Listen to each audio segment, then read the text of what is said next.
Nous arrivons maintenant au point 5 de nos travaux. C'est la déclaration des experts et de la société civile. Pour ce point, nous allons donner la parole d'abord au président de la Commission nationale de la Confédération des États du Sahel du Burkina Faso. Il s'appelle M. Bassolma Bazié. C'est une grande voix africaine et très connue aux Nations Unies. Les intéressés se reconnaissent. Monsieur le ministre, vous avez la parole, s'il vous plaît. Merci bien, Excellence. Je fais mien entièrement la préséance qui a été déclinée par Monsieur le ministre des Affaires étrangères du Burkina Faso en tant que chef de délégation. J'ajoute seulement à ce qu'il a dit à votre endroit, Excellence, Monsieur le ministre, nos sincères salutations et félicitations africaines. On se rappelle en septembre 2023, au moment où le Burkina Faso, le Mali et le Niger n'étaient pas fréquentables par certains, y compris même leurs propres frères africains, vous avez pris la parole à la tribune des Nations Unies. Vous avez tenu des propos assumés et forts. Vous avez eu à dire devant l'histoire qu'on est fatigué. On est fatigué de la condescendance, on est fatigué de l'arrogance, on est fatigué de la suffisance. Vous ne vous êtes pas seulement limité à ces mots. Lorsque vous êtes rentrés, vous et l'ensemble du peuple togolais, avec le président du Conseil en tête, vous avez créé toutes les conditions pour que nos matériels pour défendre et protéger nos populations ont été libérés. Et jusqu'à l'heure actuelle où nous prenons la parole, avec tout ce que nous avons traversé comme difficulté, nous n'avons pas entendu une seule seconde que le Togo a fermé ses frontières à ses frères. Justement pour emboîter le pas du président de la commission de la CEDEAO et du frère représentant spécial de l'Union africaine, que je salue fortement, leurs propos qu'ils viennent de tenir nous marquent, et c'est africain.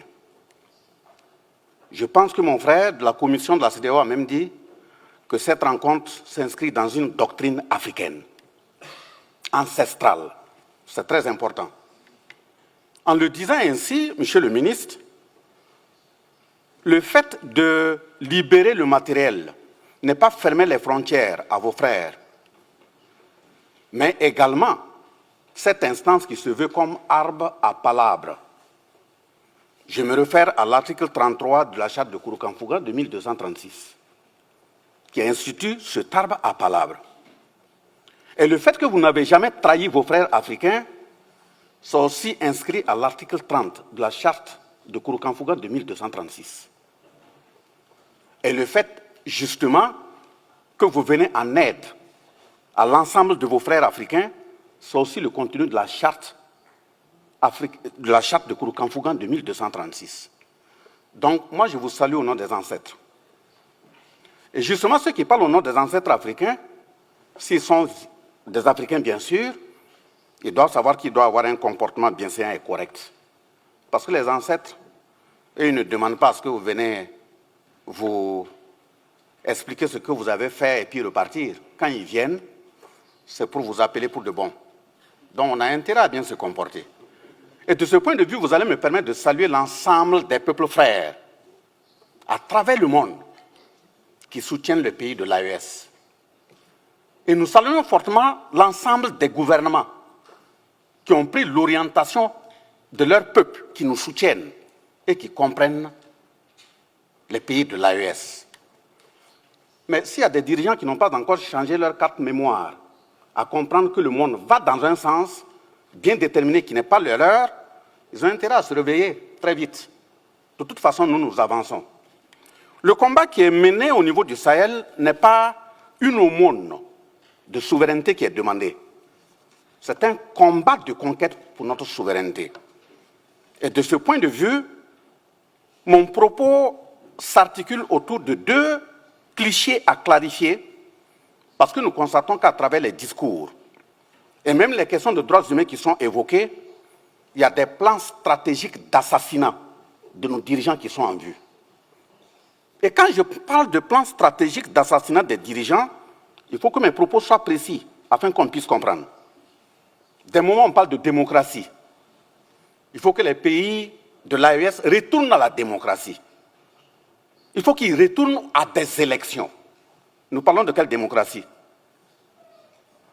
Le point d'interrogation mérite d'être posé dans la mesure où, depuis les années 1960 à 2022, si je prends le cas du Burkina Faso, nous avons été dirigés par des démocrates implantés, installés par des gens assis de l'autre côté des océans. Quel est l'impact sur le terrain? Je prends quelques exemples.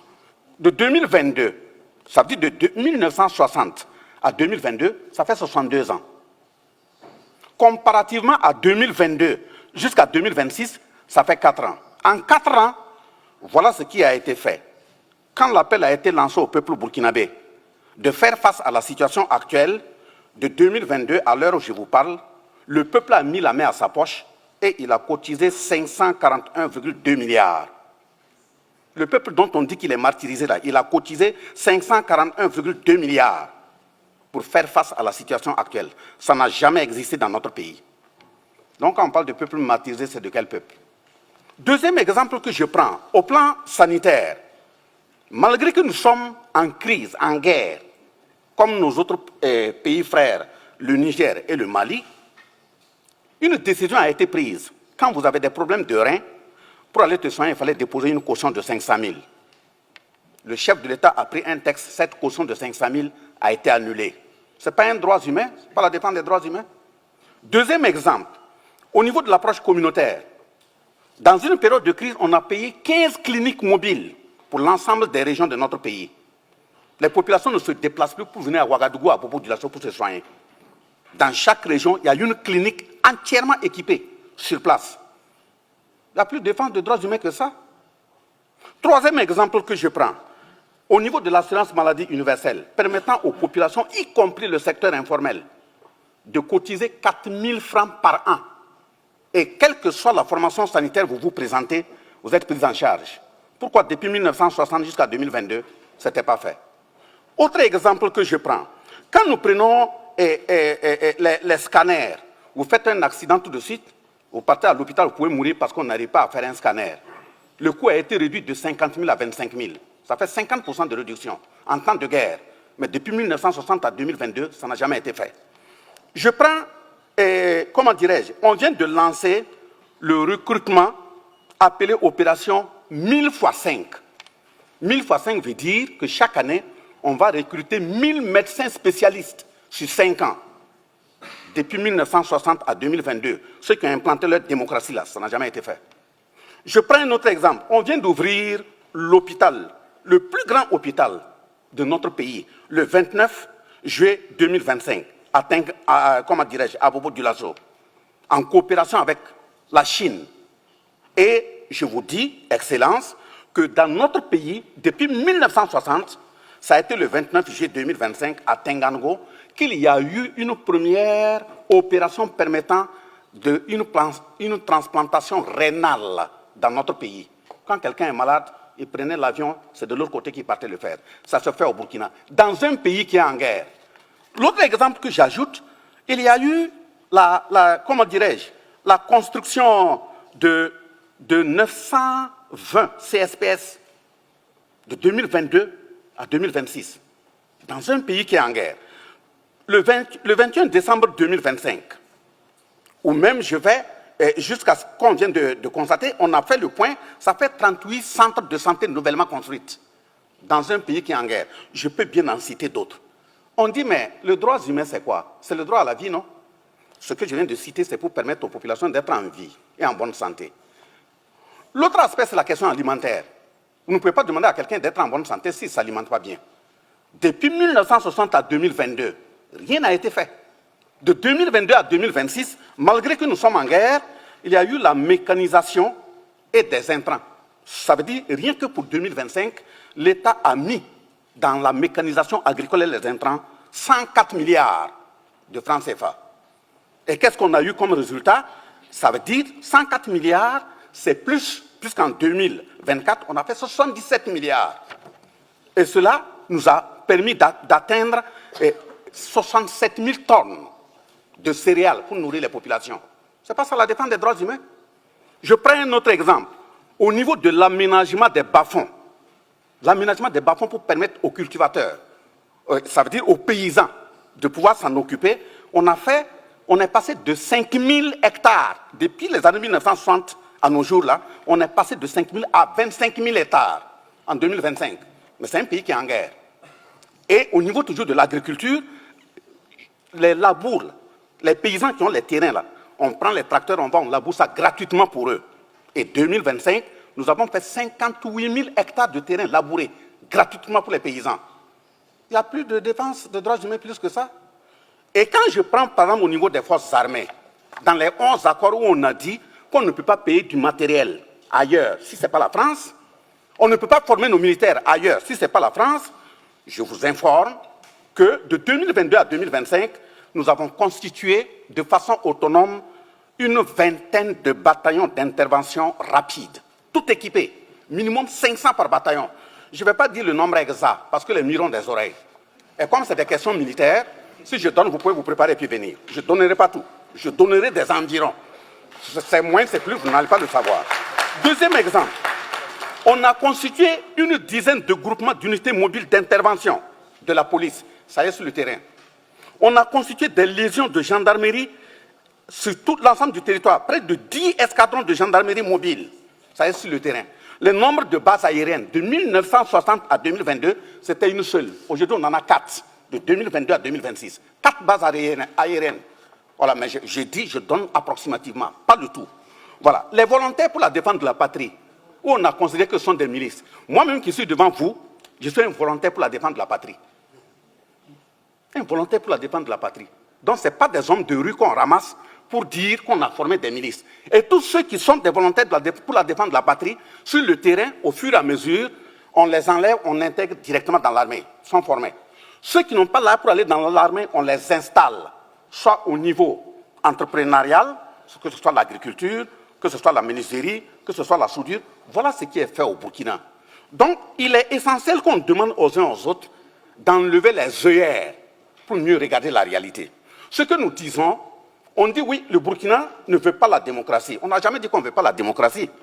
La démocratie a importé une robe forcée qu'on veut nous porter là. On ne la prendra pas. Si nos grands-parents ont eu à porter par force, nous disons non.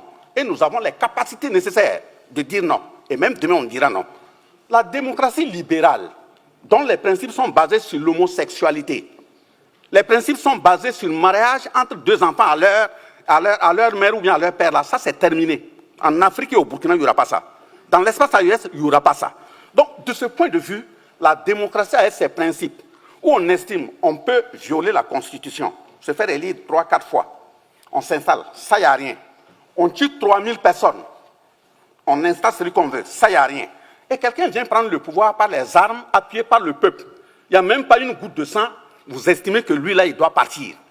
Et quand c'est deux personnes qui prennent mon voisin, pas la réalité, c'est un exemple que je prends, vous prenez le pouvoir, pas les armes, vous ne dites rien. Parce que ce qu'il fait, c'est ce qui vous plaît. Et moi, je prends les armes. Quand je dis, je ne suis pas d'accord que vous me nommez mon Premier ministre, je ne suis pas d'accord que vous m'imposez le ministre de la Défense, vous commencez à me traiter de putschiste, de quelqu'un de non fréquentable, vous créez toutes les conditions pour pouvoir me renverser. Donc, ça veut dire deux personnes qui sont venues par les armes, l'autre comme lui, il fait ce que vous voulez. Oui, lui, il est un bon putschiste. Bon, je dis, c'est un exemple, je prends. Et mais maintenant, moi, qui refuse, vous estimez que, bon, je ne suis pas bon. L'avant-dernier élément, monsieur le ministre, regardez au niveau des questions de droits humains, pour être précis. Pourquoi j'ai dit qu'il y a un assassinat qui se peaufine à l'horizon? Au niveau des droits humains, quand vous regardez au Burkina, premièrement, les rapports qui sont déposés sur la table de l'ONU, et je vais prendre des exemples et des preuves précis ici pour interpeller aussi les représentants de l'ONU. Il faut répercuter. Quand on fait un rapport sur la base de téléphone, vous arrêtez dans un pays, vous appelez des gens sur le terrain, celui que vous voulez, et vous prenez ces propos, vous constituez un rapport. Est-ce que ça, c'est sérieux? C'est même un manque d'éducation. Vous ne pouvez pas dire que vous voulez aller faire et un rapport sur un pays, sur des faits, et vous prenez un téléphone pour appeler, voir ce qui se passe, qui est au bout du téléphone? Celui qui vous dit, qui dit que ce n'est pas vous qui l'avez placé là-bas? Deuxième exemple, il y a le choix délibéré du narratif. Nous, on dit dans notre pays, voilà les terroristes. Dans des rapports, on les traite de djihadistes. C'est ce que vous dites, djihadistes? On dit, voilà les terroristes, vous les appelez groupe armé. À moi, c'est avec vous, ils sont. Il y a un problème. Donc, si vous connaissez bien leurs identités, et vous leur donnez l'identité qu'il faut, les noms qu'il faut, c'est que ce sont vos représentants. Donc, si vous arrêtez vos représentants, si vous dites à vos représentants de ne plus venir attaquer, mais la crise là va finir. On dit on n'est pas au courant. Zawaten, là. Et l'Ukraine a fait quoi là-bas? Oui, on dit terroriste. Vous envoyez vos représentants des armées venir attaquer des pays et vous parlez de djihadistes. Dites à vos représentants de ne plus venir, il n'y aura plus de terrorisme dans le Sahel. Mais maintenant, je prends par exemple comment dirais-je, vous faites un rapport, vous appelez les gens, vous constituez votre rapport. Au lieu de faire une confrontation sur ceux même dont le rapport porte, vous dites non, bon, si vous avez fait l'étude pendant 3 mois, vous laissez quand il reste 1 semaine pour clore le rapport, vous appelez maintenant les responsables du pays, ils n'ont qu'à contredire. Ils vont venir contredire quoi? Ça veut dire que vous créez les conditions pour qu'ils n'aient même pas la possibilité de réagir. Donc on ne peut pas continuer sur cette base. Quand je le dis, qu'il y a un assassinat qui est plafonné, je vous donne les références, vous allez aller vérifier. Même sur le terrain, comment une puissance va dire, ou bien dans un rapport, on dit oui, que des satellites ont vu les FDS faire des assassinats massifs. Des satellites qui voient des FDS qui font des assassinats massifs. Et les mêmes satellites sont incapables de voir des terroristes qui s'organisent pour aller attaquer. Vous, vos satellites là, ils sont binaires ou bien c'est quoi? Donc ils regardent par choix. Donc vos satellites, quand c'est vous, vos hommes là, on ne voit pas. Donc il y a quand même un problème. Donc, je prends le cas de Kadhafi. Ça a été exactement le même narratif qui a été utilisé sur Kadhafi. Et voilà les exemples. Encore, on a dit que oui, il y a rapidement Human Rights qui a fait un rapport, qui a déposé. D'abord, il faut que les gens de Human Rights comprennent que la Déclaration universelle des droits de l'homme, là, de 1789, a été construite 553 ans après la charte de Kurukanfuga de 1236. On ne peut pas venir apprendre à des Africains ce que c'est que les droits humains. Vous prenez la Déclaration universelle des droits de l'homme, là, de 1948. Elle a été construite 712 ans après la charte de Kurukanfuga. Ça veut dire que les droits humains, quand même, en Afrique, on sait de quoi il s'agit. Donc, vous prenez, vous dites, oui, Human Rights a fait un rapport, allez déposer parmi les rapports qui ont concouru à la prise de la résolution 1970 et la résolution 1973, ça veut dire 1970 et 1973, qui ont permis d'assassiner Kadhafi. Même on a dit que c'était pour aller créer une zone aérienne, d'exclusion aérienne. C'est une zone qui a été créée. On est intervenu jusqu'au sol, aller massacrer Kadhafi. Et après, on revient, on dit, non, les rapports qui ont été utilisés là, les preuves n'étaient pas consistantes. Voilà, ce sont des gens qui ont appelé. Ça y est, sur le net, vous pouvez taper. Et c'est sur cette base que Kadhafi, en 2025, vient même d'être condamné pour groupement de malfaiteurs et autres. Ça veut dire que les responsables de Human Rights Watch doivent aussi répondre en tant que malfaiteurs. Regroupement de malfaiteurs. Ce que ça veut dire. Donc, finissant ces exemples, je dis que le Burkina Faso, au sein de l'AES, nous sommes engagés, pas contre un peuple, pas contre une personne, pas contre un groupe. Mais si un groupe se met de travers nos intérêts, nous allons nous défendre. Ça, il faut que ce soit clair. Nous sommes engagés pour la conquête de notre souveraineté. La souveraineté politique, par exemple, on ne va plus nous imposer des dirigeants. Ça, c'est un. La souveraineté économique, par exemple, nos matières, là, ils vont servir à nos peuples. Nos jeunes qui meurent en bordure des océans qui reviennent là, ça, c'est terminé. La souveraineté sécuritaire, par exemple, dire qu'on doit tout acheter matériel militaire et autres en France, c'est terminé. Nous allons acheter nos matériels là où nous voulons. Et même là où nous partons là, c'est de voir comment former bien nos jeunes pour qu'on puisse les fabriquer au Burkina, au Niger ou au Mali. C'est parce que vous connaissez les marques que vous pouvez cartographier. On va créer des tunnels aussi, puis fabriquer. Nous sommes des sous-hommes, non? Nous avons aussi les têtes. Voilà. Mais maintenant, la souveraineté culturelle, c'est d'empêcher à ce qu'on continue d'éroder notre identité. Nous sommes dans le combat pour conquérir notre identité. Et quand je dis que c'est une conquête, ce n'est pas une aumône là, nous sommes prêts. Nous qui sommes là. Si c'est perdre la vie pour ça, on est prêts. Merci, maintenant, au merci niveau de Monsieur le l'éducation, ministre. Nous formons des jeunes pour nous accompagner. Donc, ok, je m'arrête là. Merci, Que monsieur. les ancêtres et Dieu vous accompagnent. On puisse avancer. Merci. Monsieur, mais, monsieur le ministre, moi je suis un peu surpris. Je pensais que vous êtes géologue de formation. Non, quand je parle comme ça, les ancêtres sont derrière moi.